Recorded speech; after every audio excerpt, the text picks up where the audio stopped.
দুটি সংখ্যার যোগফল 46 এবং সংখ্যা দুটির বিয়োগফল 14, বড় সংখ্যাটি কত? এখানে দুটো সংখ্যার যোগফল এবং বিয়োগফল বলে দিয়েছে, কিন্তু সংখ্যা দুটো বলেনি। আমাদের এখানে কি বের করতে হচ্ছে, বড় সংখ্যাটি কত।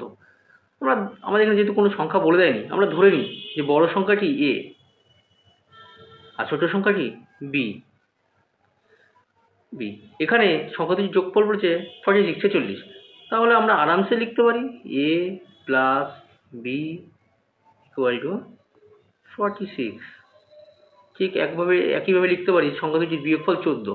তাহলে a minus b equal to 14। আচ্ছা, এখানে মাইনাস বি প্লাস বি কেটে দিই, তাহলে 2a সমান কত হচ্ছে? তাহলে এখানে 46 আর 14 হচ্ছে 60, 50 আর 10 60, 60। a ইকুয়াল টু কত হবে তাহলে? 60/2।